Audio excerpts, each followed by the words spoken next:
পাহাড়ে মামলা করতে এসে দেখেন কি অবস্থা। বর্ষাকালে যেহেতু পাহাড়ের পরিবেশ যেটা খামখেয়ালি থাকে, যখন তখন মানে ওয়েদারের যে ভাবভঙ্গি সবসময় পরিবর্তন হতে থাকে। অর্থাৎ দেখছেন মানে সারাদিনই মোটামুটি কুয়াশা এই আচ্ছন্ন হয়ে থাকে, পাহাড়ের যে সৌন্দর্য সেটা দেখা মুশকিল হয়ে যায়। কিন্তু ব্যাপার না, ভ্রমণ পিপাসু বা যারা বেড়াতে পছন্দ করেন তাদের জন্য পাহাড়ের বা প্রতিটা জায়গার সৌন্দর্য যেটা থাকে সেটা দেখার মতো এবং দৃশ্য। তো দেখতে পাচ্ছেন দার্জিলিংয়ের যে পাহাড়ি পরিবেশ, সেই পরিবেশের মধ্যে থেকে আপনাদের সাথে কিছু আইনি আলোচনা এবং অত্যন্ত একটি গুরুত্বপূর্ণ বিষয় আজকে আপনাদের সাথে আলোচনা করতে যাচ্ছি।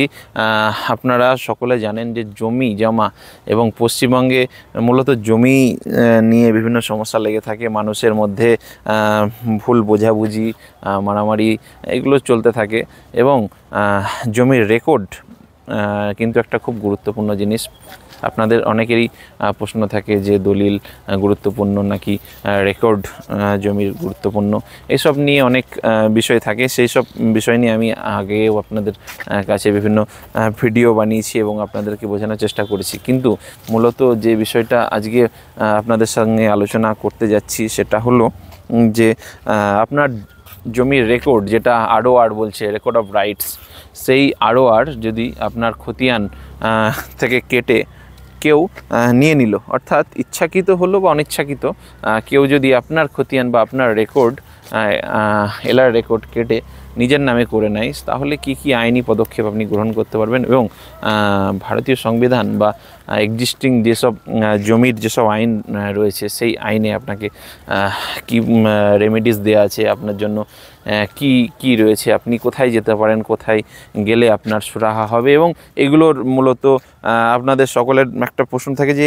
এই মামলাগুলো মূলত বা আইনি পদ্ধতিগুলো কত সময় লাগতে পারে স্যার, কত সময়ের পরে আমি এটা রিলিফ পাবো বা আমার নামে রেকর্ড ফিরে আসবে। মূলত একদম টু দি পয়েন্ট আপনাদের সামনে আলোচনা করার জন্য আজকের এই ভিডিওটা মোটামুটি বানাচ্ছি। যে আপনারা জানেন সকলে যে সংশ্লিষ্ট যে BL অ্যান্ড LRO অফিস থাকে, সেই অফিসগুলোতে রেকর্ড সংক্রান্ত যাবতীয় কাজ ফার্স্ট লাইন অফ কন্ট্রোল কিন্তু থাকে। এবং আপনারা যাবতীয় রেকর্ডের বা নামপত্তনের দরখাস্ত যখন করেন, সংশ্লিষ্ট BL অ্যান্ড LRO অফিসে আপনাদের একটা হিয়ারিং হয় এবং এই হিয়ারিংয়ের মাধ্যমে আপনাদের যারা RO সাহেব আছেন তারা কিন্তু ঠিক করেন আপনাদের কাগজাদি দেখে এবং সেটা আপনার নামপত্তনের যোগ্য কিনা।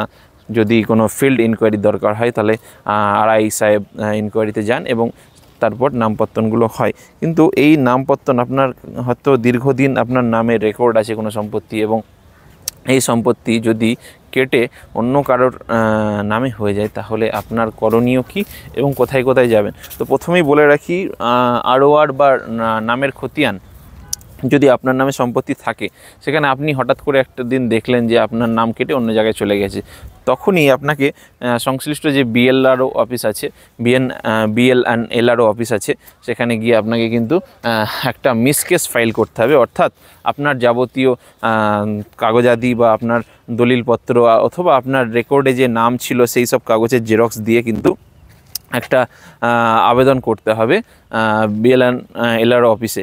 এবং সংশ্লিষ্ট BL অ্যান্ড LRO সাহেব সেটা মিসকেস হিসেবে ট্রিট করবে এবং একটি মিসকেস নাম্বার কিন্তু পাবেন। এবং এই মিসকেসের একটা হিয়ারিং হবে। সেই মিসকেসের যারা বিবাদী, অর্থাৎ আপনি অভিযোগ করছেন যে অমুক ব্যক্তি বর্গদ্বয় আপনার রেকর্ড কেটে নিয়েছে, তাদের কিন্তু BLRO সাহেব নোটিশ পাঠাবেন এবং তারা ওই নোটিশ পেয়ে হাজির হলে এই রেকর্ড যে পুনরায় আপনার কাছে রেজিস্ট্রেশনের যে সুযোগ সেটা কিন্তু ব্যবস্থা রয়েছে। কিন্তু অনেক ক্ষেত্রে দেখা যাচ্ছে এই হিয়ারিংগুলোর পর, মিসকেস হিয়ারিংয়ের পরেও সংশ্লিষ্ট BL অ্যান্ড LRO অফিস কিন্তু আপনার নামে রেকর্ড কেটে দেয় না।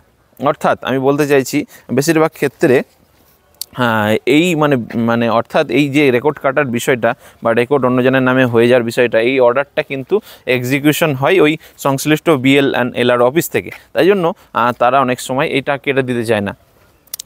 এরপর কোথায় যাবেন, আপনাকে এরপর এই অর্ডার শিটটা তুলতে হবে, যেই অর্ডারের বলে এই রেকর্ডটা, আপনার রেকর্ডটা অন্যজনের নামে হয়ে গেল, সেই সংশ্লিষ্ট রেকর্ডের তথ্য সংশ্লিষ্ট BLRO অফিস থেকে কিন্তু আপনাকে তুলতে হবে। এবং এই অর্ডারের এগেনস্টে আপনাকে কিন্তু যেতে হবে কোথায়, আপনার সংশ্লিষ্ট জেলার, দেখবেন প্রতিটা জেলাতে একটা করে ডিএম অফিস আছে এবং এখানে আলাদা করে একটা এডিএম আছে। যারা এই বিষয়টা ল্যান্ডের বিষয়টা দেখে তাদেরকে বলা হয় এডিএম অ্যান্ড এলআরও। এই এডিএম অ্যান্ড এলআরও সাহেব কিন্তু একটা কোর্টের মতো, সিভিল কোর্টের মতো জমি জামার যাবতীয় এই যে রেকর্ড সংক্রান্ত বিষয়গুলো সে কিন্তু শুনানি করতে পারেন এবং একটা আপনার নামে যাবতীয় লিগ্যাল প্রসিডিওর হিয়ারিং কিন্তু করার ক্ষমতা তার আছে। তো সংশ্লিষ্ট এডিএম এলআর অফিসে আপনাকে কিন্তু একটা এলআর অ্যাপিলের মামলা করতে হবে এবং আপনার এই এলআর দাগ সম্পর্কিত বা এলআর খতিয়ান সম্পর্কিত যাবতীয় অভিযোগ আপনি কিন্তু সেখানে শুনানি করতে পারেন এবং এই এডিএম অ্যান্ড এলআর অফিস কিন্তু আপনার নামে যেই খতিয়ান ছিল সেটা পুনরায় কিন্তু ফিরিয়ে দিতে পারে। তো মোটামুটি এইখানে মানে প্রতিটা এডিএমএলআরও যে অফিস পশ্চিমবঙ্গে আপাতত খুবই স্লো বা দীর্ঘমেয়াদী প্রসেসে চলে, অর্থাৎ এডিএমএলআরও যে সাহেবরা রয়েছেন তাদের কিন্তু একাধিক কাজ থাকে, ব্যস্ততার জন্য তাদের কিন্তু যেই হিয়ারিংয়ের সময় কিন্তু দীর্ঘায়িত হয় এবং দীর্ঘায়িত হওয়ার পরেও কিন্তু যে সুরাহা সেই সমাধানটা কিন্তু বেশিরভাগ ক্ষেত্রে এই অফিসে হয়ে যায়।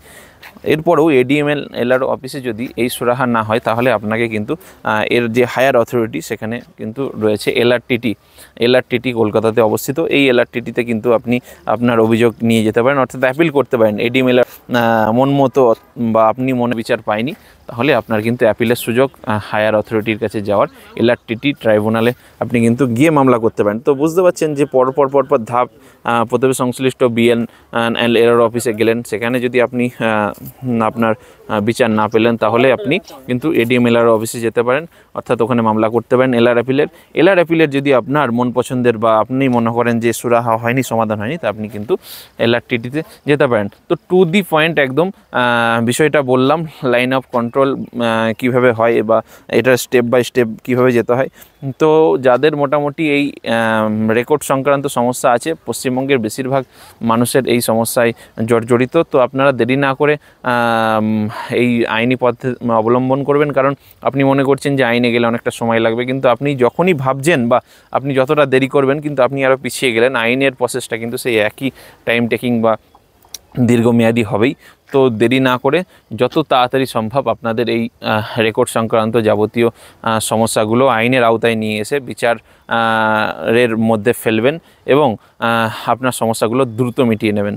তো মোটামুটি এই ছিল আজকের আলোচনা। আপনারা সকলে এই বিষয়গুলো জানবেন এবং প্রয়োগ করার চেষ্টা করবেন। ততদিন ভালো থাকবেন, সুস্থ থাকবেন। ধন্যবাদ।